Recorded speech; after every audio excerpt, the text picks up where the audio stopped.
Fala, meus irmãos, aqui quem fala é o Daniel e eu tô aqui com a Bíblia, minha King James aqui. Recentemente eu tive que presenciar um feito de alguns irmãos que eles falam sobre Deus aqui nas redes sociais, mas infelizmente algumas pessoas ainda estão enfiadas no calvinismo e não conseguem sair dele. É calvinismo sim, e eu vou dizer por quê. O calvinismo ele tem 5 pontos. Um dos pontos que é prostrado no calvinismo é de falar que, primeiramente, antes da criação do mundo, Deus elegeu aqueles que seriam salvos, né? Então, isso daí já quer dizer que você pode catar essa Bíblia aqui assim, ó. Toda a palavra que foi perpetuamente citada aqui não iria passar, mas céus e terra passariam, né? A palavra não passou, a palavra está aqui, a palavra se trata de uma palavra de arrependimento, uma palavra de admoestação, uma palavra de instrução para uma vida digna. E tem gente que ainda ousa dizer que o calvinismo está certo, falando que os eleitos, né, eles seriam os que seriam eleitos a serem salvos no fim dos tempos, né, na volta de Jesus, né? Então, nisso daí eu acho que já exclui até a possibilidade de Jesus voltar, porque você tá uma galera ali salva mesmo, é só Deus gritar de lá de cima o nome de cada um ali e é isso aí, né? Tem que dar, nisso daí, tu é obrigado ainda a dar pé para a teoria de arrebatamento secreto, mas vamos lá.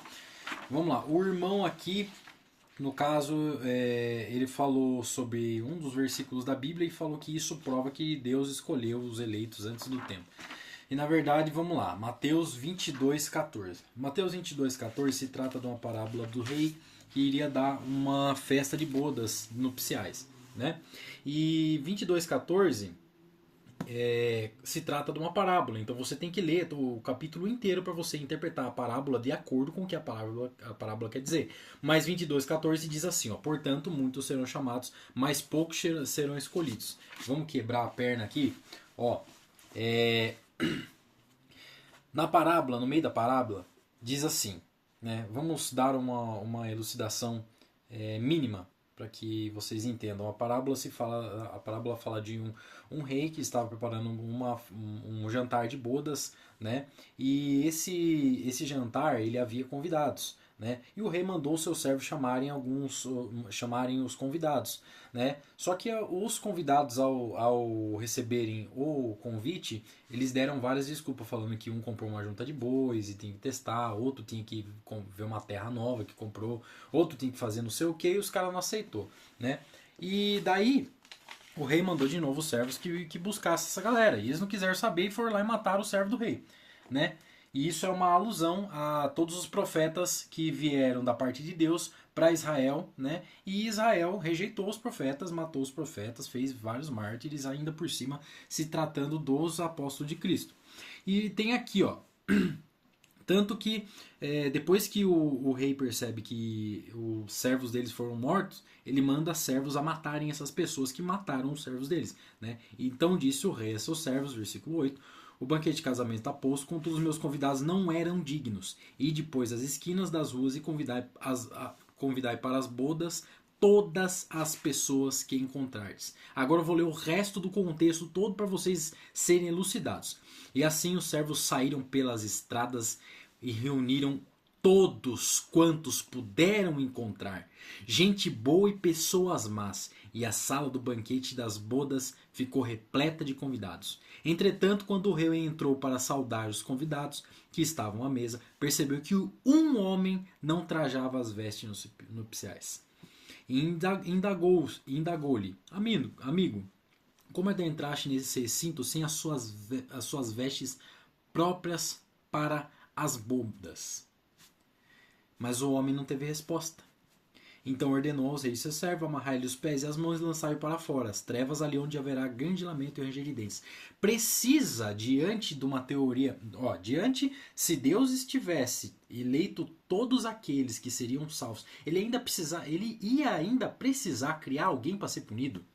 Ele ia ainda precisar dizer aqui, como é dito aqui no versículo, né?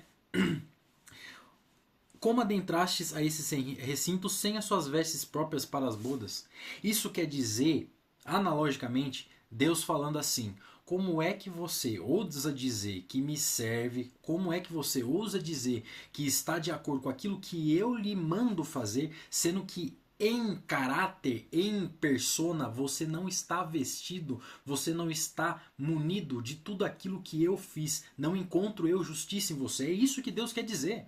Se você quer, né, de fato ser salvo, todo aquele que ouve a palavra de Jesus Cristo, a palavra de Deus, e resolve segui-la, resolve obedecer os seus mandamentos, ele sendo batizado a partir de agora com a nova aliança, ele será salvo. Entendeu? Vocês têm que ter em mente esse tipo de coisa. Tem outro versículo aqui que o cara citou. João 10, 26. João 10, 26 aqui, ó, vou pegar aqui na Bíblia para vocês. Mais uma vez aqui, ó, João 10, 26, eu tô falando para vocês, não presta você ler a Bíblia com versículo separado. Tu tem que ler o contexto inteiro da Bíblia. João 10 se trata de Jesus mesmo falando. Na minha Bíblia tem assim, ó, quando Jesus está falando, tá tudo escrito em vermelho, né? E vamos ver o que ele tá falando lá em João 10, 26. Mas vós não credes, porque não sois das minhas ovelhas. Você entende o versículo? Você entende o capítulo se eu só falar o versículo para você? Não, você não entende. Você tem que pegar o contexto inteiro do versículo, do capítulo. O contexto inteiro do capítulo quer dizer o quê? É Jesus, né? Falando para os fariseus, né? Os mestres da lei e anciãos naquele momento, né?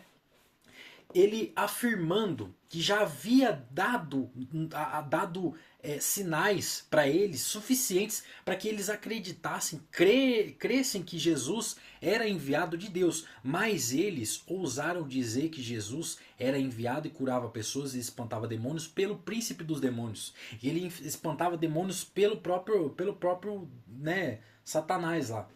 E Jesus vira e fala assim, ó. Na verdade, o que acontece, ó?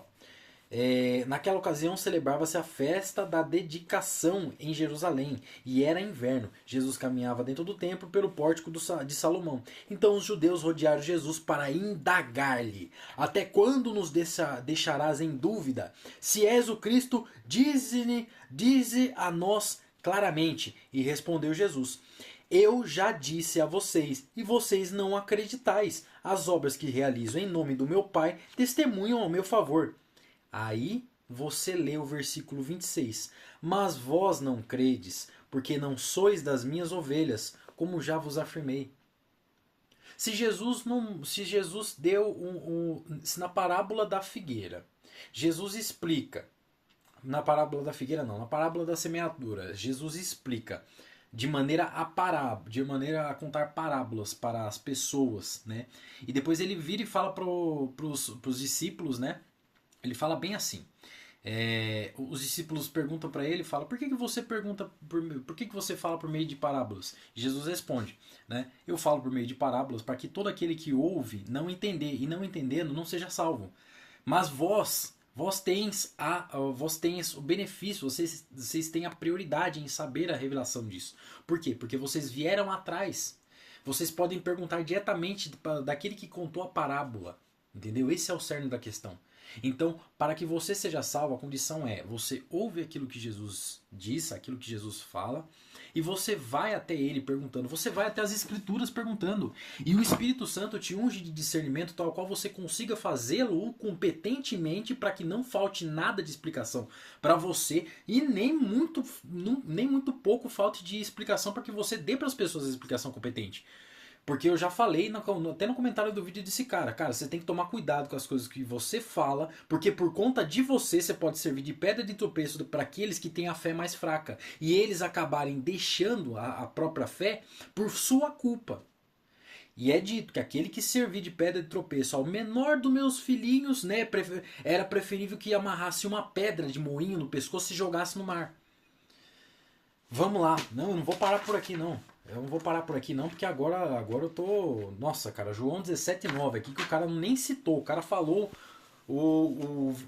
Eu sou assim também. Eu falo das passagens que tá na Bíblia porque eu conheço a Bíblia, né? Então o cara citou lá. João 17,9 ele não falou, né? Foi o rapazinho que eu não vou falar o nome, mas você sabe que é você, eu vou marcar você. 17,9. Vamos lá. Jesus clama ao Pai por sua hora. Olha só, isso aqui eu lembro. É Jesus orando ao Pai por aqueles que estão no mundo ainda por cima e devessem eles serem salvos. 17:9, ele está aqui, ó. Eu rogo por eles, não estou orando pelo mundo, mas por aqueles que me deste, pois são teus. O versículo separado, você consegue entender o contexto do negócio se eu não te explicar? Pois vamos ler o contexto do negócio. Tendo dito essas palavras aos seus discípulos, Jesus levantou seus olhos para o céu e orou: Pai, já é chegada a hora, glorifica o teu filho para que o teu filho te glorifique, assim como lhe outorgasse autoridade sobre toda a carne, para que conceda a vida eterna a todos que lhe deste. A vida eterna é esta, que te conheçam a ti. Meu filho, como é que você pode predestinar a salvação de uns caras? Como é que Deus pode predestinar a salvação de uns caras, sendo que ele ainda manda diante da oração que conheçam ao Pai? Por que é que Jesus intercederia para que Deus conhecesse ao Pai? Sendo que os caras falam lá que Jesus é Deus, né? Coloca Jesus ali, ele é a terceira pessoa da Trindade, que não sei o que, não tem nada disso não. Isso aí é teoria herética. Entendeu? E vamos lá, vamos continuar lendo. Eu te glorifiquei na terra, finalizando as obras que me entregaste para realizar, e agora, Pai, glorifica-me junto a ti, com a glória que eu tinha contigo antes que o mundo existisse. Isso aqui é o versículo 5. Ele é um versículo que ele explicita até a forma como Deus faz as coisas. Porque Deus realmente, ele preparou diante do começo, né, diante da criação do mundo, ele preparou aqueles que receberiam revelações. Então ele diz até para Ciro: desde o começo do mundo eu preparei você para que você fosse meu servo fiel e libertasse meu povo.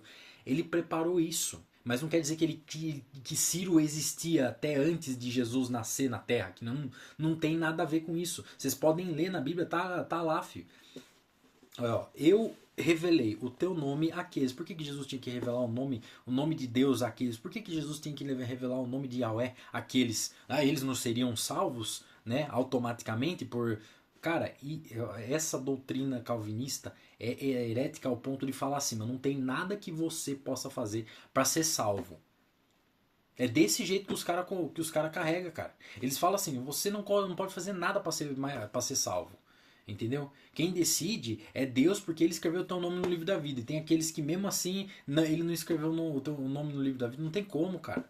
Não tem como. Todo aquele que crê e for batizado é quem será salvo. Mas não vou parar por aí não, filho.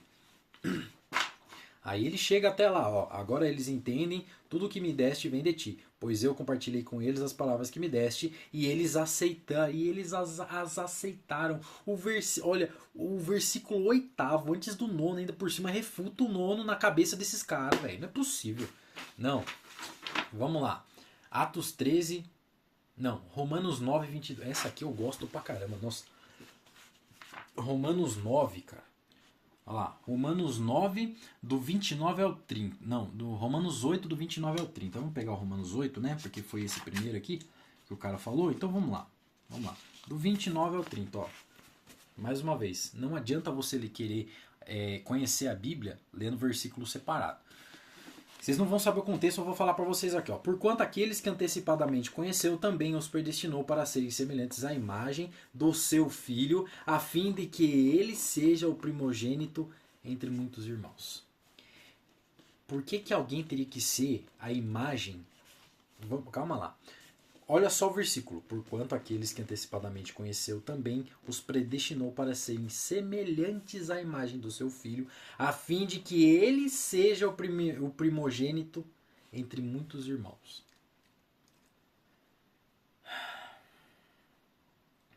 Se Jesus deveria ser o primogênito entre muitos irmãos, como é que Deus poderia ter predestinadamente preparado eles?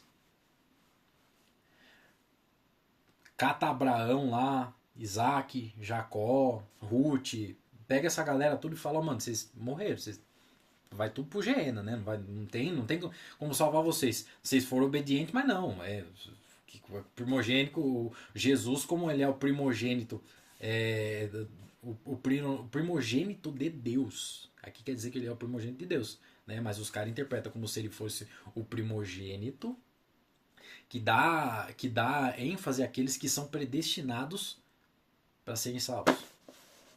Vamos ler o versículo, o capítulo inteiro? Nossa, o capítulo inteiro tem 40, tem 30 versículos. Não, tem 39 versículos, 40 versículos, mais ou menos. Ai, ai, o Espírito guia os filhos de Deus. Ó, portanto, agora não há nenhuma condenação para os que estão em Cristo Jesus. Se você tem que estar em Cristo Jesus ainda por cima para poder não sofrer condenação.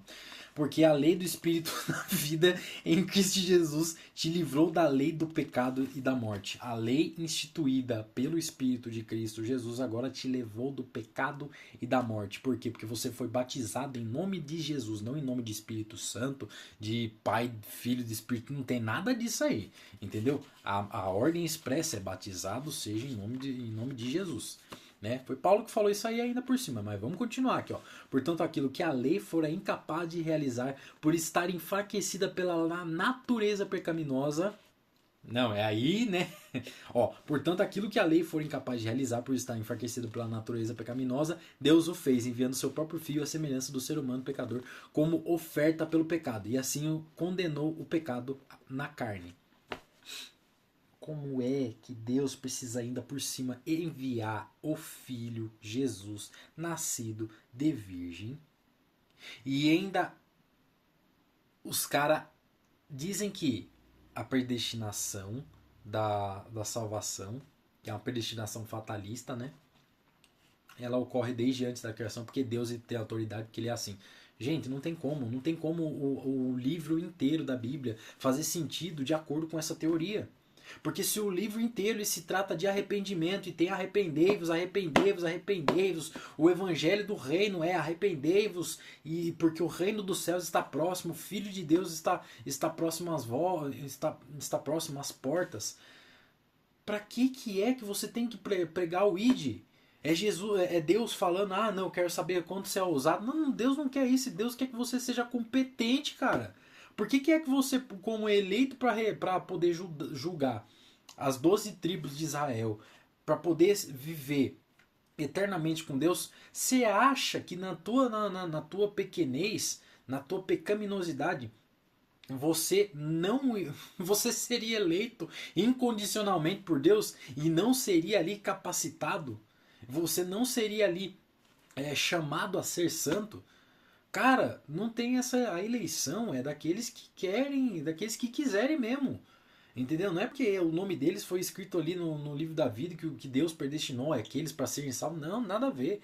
Aquele que ouve a palavra de Cristo e ele mesmo se arrepende, ele mesmo se nega, ele mesmo vai atrás de Cristo para saber mais de Cristo e aprendendo mais sobre Cristo, ele aprende sobre os mandamentos e aprendendo sobre os mandamentos ele vai começa a seguir e seguindo ele ensina e prega o id, cara, aquele ali ele vai ser salvo, naturalmente ele vai ser salvo.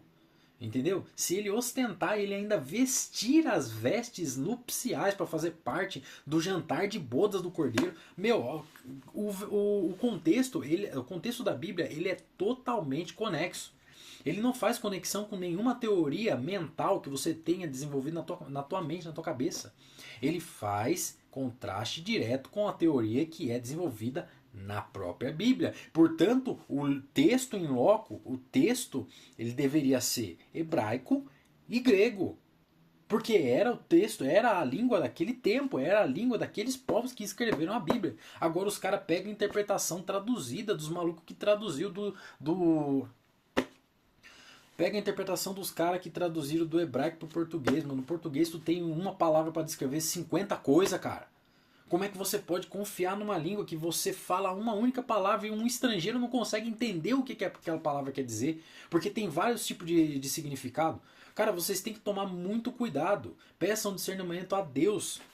Eu não vou parar por aqui não, mano. Eu quero refutar tudo aqui. Se quem tem ouvidos, ouça. Quem tem ouvidos, ouça.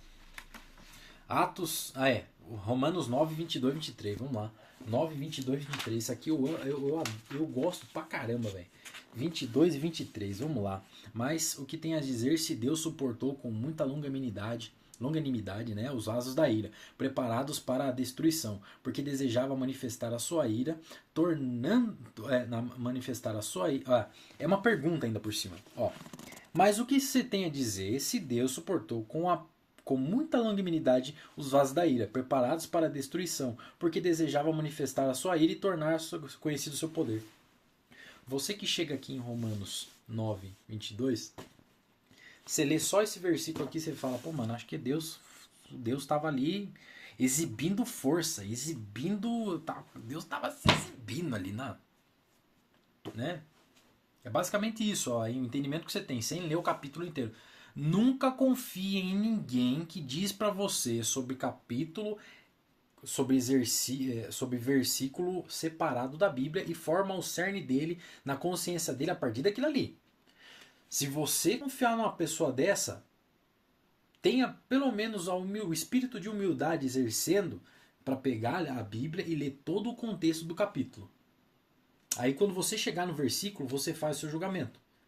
Porque diante do que eu li aqui para vocês, não tem nem não vai nem passar pela sua cabeça de que Deus está falando de outra coisa, né? E o próprio capítulo já fala de Romanos 9. Romanos 9 ele cita aqui, ó.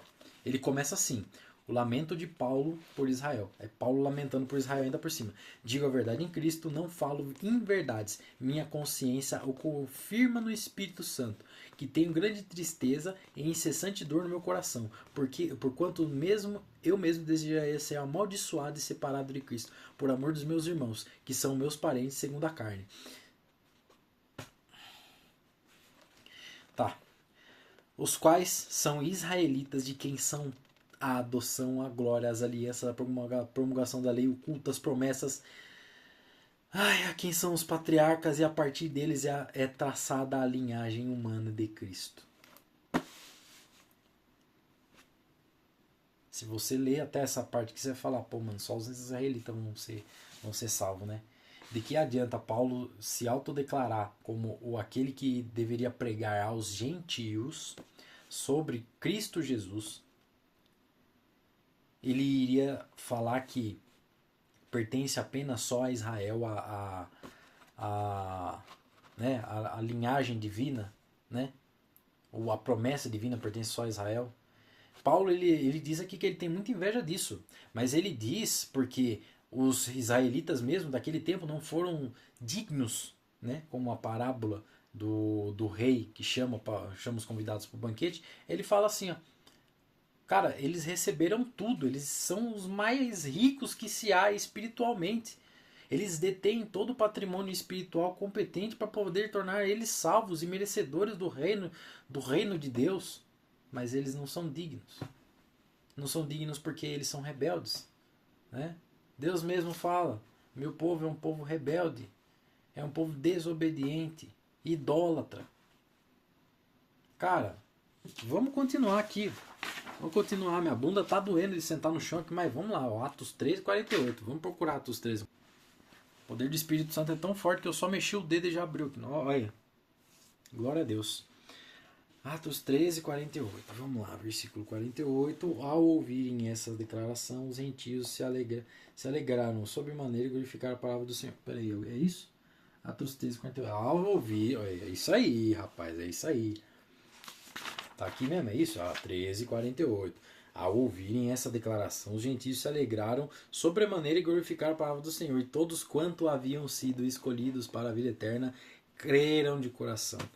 Se você leu só o versículo, eu tô falando mais uma vez, cara, você tem que ler o capítulo inteiro dessa coisa aqui, rapaz. Não é pouca coisa aqui não, meu irmão. O versículo... Cara, o capítulo inteiro. O título é A Primeira Viagem Missionária. Na igreja de Antioquia havia profetas e mestres, Barnabé, Simeão, conhecido por seu segundo nome, Níger, Lúcio, Cirene e tal. São todos aqueles que estavam viajando com Paulo, né? Diante disso, depois que jejuaram e oraram, lhes impuseram as mãos e enviaram. Essa aqui é a história do que estava acontecendo ali com os apóstolos, né? Paulo e os apóstolos de Cristo que viram Cristo de verdade. Que viram Cristo presencialmente, né? Vamos aqui, ó. 48. Então Paulo e Barnabé, tomando a palavra com toda a coragem, lhes afirmaram: importava que a vós outros, em primeiro lugar, fosse pregada a palavra de Deus, porém, considerando que matais, e a vós próprios vos julgais indignos de receber a vida eterna, eis que agora nos dirigimos aos gentios. O que quer dizer? Isso aqui é Paulo falando aos judeus, falando vocês, a quem Deus escolheu como patrimônio dele, família dele, para receber todas as promessas, vocês deveriam receber de mim e de Jesus o ministério dele. E vocês rejeitaram o ministério, ou seja, não são aqueles que Deus elegeu, predestinou que serão salvos, mas sim aqueles que ouviram e aceitaram, não rejeitaram o ministério, não rejeitaram o evangelho de Cristo, porque esse é o único evangelho que salva. Aí os caras vêm falar para mim, não, porque Deus predestinou os caras lá, né, que vai ser salvo, que vocês não podem fazer mais nada para poder ser salvo nesse mundo, né? Vamos lá, 2 Tessalonicenses 2, né, capítulo 2 aqui, porque você tem que achar, você tem que pegar o capítulo inteiro do negócio, né, e procurar onde que o versículo incompetente aqui que ele falou, né, para poder tentar provar o ponto dele. Cara, eu não vou provar mais não, agora eu vou falar um pouco do que ele falou que refuta essa teoria, né,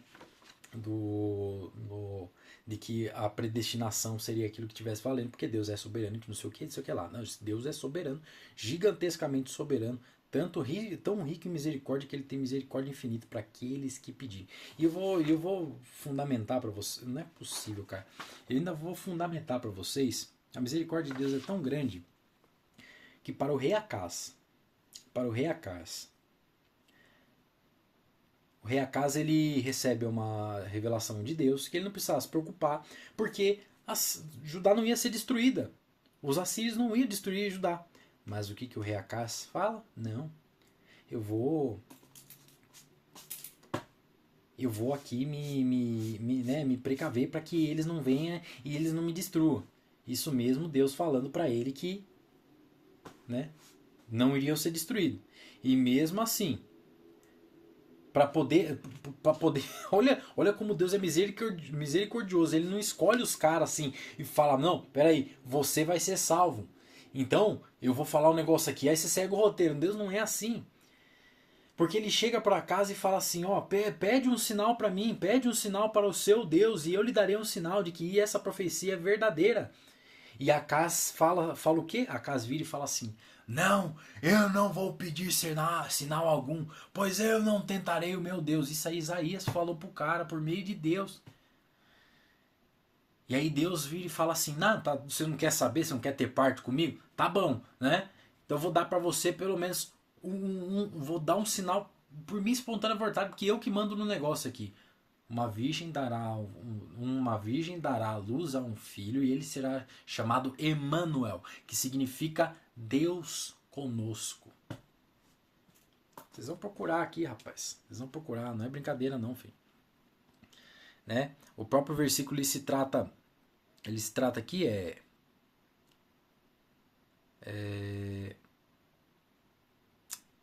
caraca, velho. Como é que abre aqui o agora com o celular trava todas as coisas aqui, nossa, velho. Vamos lá. Isso porque eu tô com a Bíblia na mão, sabe? É mais difícil procurar na Bíblia na mão, com certeza. Ai. Só para não deixar errado pra vocês, né? Reinado dos reis de Judá, Isaías 7:12, né? Pede ao Senhor teu Deus um sinal, pede-o nas profundezas ou nas alturas acima. Porém Acás respondeu, não pedirei, nem tentarei o Senhor, né? Vamos continuar aqui. As peripécias do Daniel refutando os heréticos, né? Isso aqui é teoria herética.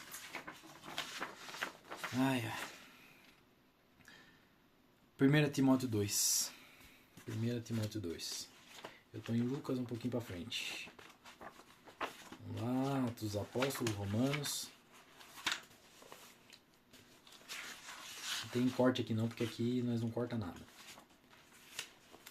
Tem Filipenses, Hebreus, depois... antes de Hebreus. Ok, vamos lá. Timóteo, 1 Timóteo 2. Tem duas cartas de Timóteo. 1 Timóteo foi o que ele falou, né? 1 Timóteo, versículo 2. Eu estou aqui no prefácio. Minha Bíblia é uma Bíblia de estudo, mas não dá para confiar nela não, porque os caras falam que Jesus é Deus aqui. Então, não confia naquilo que o homem... Maldito é o homem que confia no homem. 1 Timóteo capítulo 2. Antes de tudo, recomendo que se faça súplicas, tá? Pelos reis, por todos os que exercem autoridade, para que tenhamos vida eterna. Isso é bom e agradável diante de Deus, nosso Salvador, ao qual deseja que todas as pessoas sejam salvas e cheguem...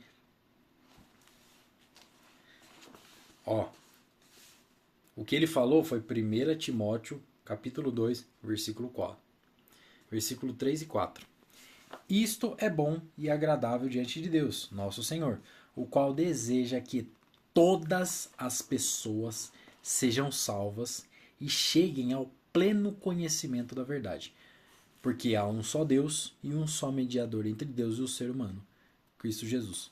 Por que ele terminaria falando aqui só há um mediador entre Deus e o ser humano, Cristo Jesus? Não era para ele falar assim, só há um mediador entre Deus e aqueles que são eleitos. Citar que o ser humano é a própria persona que Deus criou. E o próprio ser humano é aquele que está no mundo. No mundo bom, né? O mundo bom, não o sistema de coisas. Mas o ser humano fez o sistema de coisas, né? Cara, leia todo o contexto do capítulo sempre, quando vocês quiserem, né, provar alguma coisa à luz da Bíblia. Nunca formulem nenhuma interpretação pessoal. Porque se a tua interpretação pessoal ela vai divergente de toda a interpretação de todos aqueles que leem a Bíblia e têm o conhecimento pleno e pedem discernimento e têm esse discernimento, se a tua interpretação ela vai de contrário com essas coisas, você pode ajoelhar no chão, pedir perdão para Deus e pedir para Ele que Ele mostre o real entendimento das Escrituras que estão ali naquele versículo, naquele capítulo, naquele momento seu, porque o ser humano ele tem um problema. O coração do ser humano ele milita contra o espírito. Se o coração milita contra o espírito, quer dizer que a tua carne inteira milita contra você, porque o teu coração bombeia sangue para o cérebro. E não é o cérebro que bombeia sangue para o coração. Ou seja, o coração ele trata de enviar as informações que ele quer para o resto do corpo. Isso é biologicamente comprovado. Gente, nunca confiem numa doutrina calvinista. A doutrina calvinista ela é pedra de tropeço para aqueles que são fracos na fé, que devem se tornar fortes. Ou seja, aqueles que devem se tornar obedientes à lei de Deus, assim recebendo os dons que são gratuitos e sem arrependimento do próprio Deus, para que eles os usem em prol daqueles que devem ser salvos, chamados a serem santos. Entendeu? E isso que eu estou falando para vocês não é versículo bíblico. Isso aqui é entendimento que você aprende a partir da leitura completa da Bíblia. Eu mesmo estou terminando de ler a Bíblia. E eu estou em Apocalipse 9 já. E logo logo eu termino de ler a Bíblia completa. E depois eu vou voltar e ler de novo. Porque o discernimento é competente para trazer você o reconhecimento de que mesmo que você leia a Bíblia inteira uma única vez, você não conhece de tudo que está nela. Mas se você conhecer o contexto e conhecer a regra que é, leia o contexto inteiro do capítulo e entenda que aquele contexto ele se dava no momento fático, presente e atual dos escritores da Bíblia, não do nosso tempo, porque o nosso tempo já foi não predestinado, ele foi esculpido à luz das profecias que na Bíblia hoje estão se cumprindo, né? Então vocês devem ter certeza de que ao tempo dos profetas, dos apóstolos, foi-lhes dado revelação suficiente para que suprisse a nós desse tempo o que estamos vendo acontecer diante de nós, né? O engano, o anticristo, a igreja de Laodiceia tentando recuperar fiéis por meio da desincretização, né? de algumas cagadas que eles fizeram ali, né? Maria e santo, essas coisa doida aí, né? E, cara, é basicamente isso. Se você que não é conhecedor da Bíblia o suficiente para elucidar um versículo sem antes citar o capítulo inteiro ou fazer um cerne do que ele está dizendo aos teus ouvintes, seguidores, né? Aqueles que confiam em você porque você se tornou uma autoridade no meio deles, fica quieto, não sirva de pedra de tropeço pra eles não, cara. que aqueles que são fracos na fé, eles podem pensar por conta própria. Você nem precisa dizer assim, porque Deus elegeu aqueles. Você não precisa dizer essas coisas. Eles mesmos, pelo que eles ouvirem vir da tua boca, de acordo com com o contexto da tua pregação, o contexto do teu vídeo, eles vão interpretar assim, pô, mano, eu não posso fazer mais nada então para me ser salvo. Porque se eu não tiver com o meu livro escrito no livro da... Cara, vocês são salvos pela fé. A graça de Jesus é que vos salva. E agora é mediante a fé. A fé em Jesus Cristo. Aquele que cumpriu perfeitamente os mandamentos de Deus. E aquele que foi irrepreensível diante do Pai. Confiem no Senhor Deus, toda honra e glória, e graças a Deus por esse discernimento que me foi compartilhado a vocês, né? E leiam mais a Bíblia.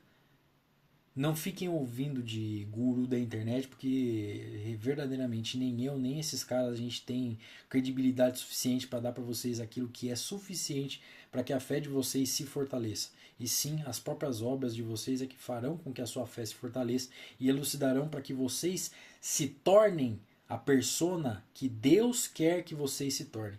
Ou seja, imagem e semelhança dele. Obediente, misericordiosos, bondosos, amorosos, e que o seu sim seja um sim e o seu não seja um não, né? Isso é um pouco só do que eu posso elucidar para vocês, irmãos. Esse foi o vídeo, tá? Espero que vocês estejam bem. Se vocês gostaram, deixa o like aí, vai ser sem edição mesmo. E eu não vou ficar perdendo muito tempo assim tentando elucidar, porque aqueles que eu ver falando heresias, eu vou me levantar aqui para poder mover o que eu conheço. E outra, vocês querem mais? Vou deixar para vocês aí na descrição, nos comentários, um vídeo de um estudo bíblico, né, ministrado pela igreja que eu sigo, que é a Igreja de Deus. Nós seguimos a Igreja de Deus conforme a doutrina bereana, né? E nossa perspectiva é historicista, tanto que nós, né, confiamos na nossa perspectiva. Nós guardamos os sábados, nós não comemos carnes impuras, Jesus para nós não é pré-existente, não existe predestinação fatalista. Fiquem com o estudo aí que vocês vão ficar melhor elucidados, tá bom?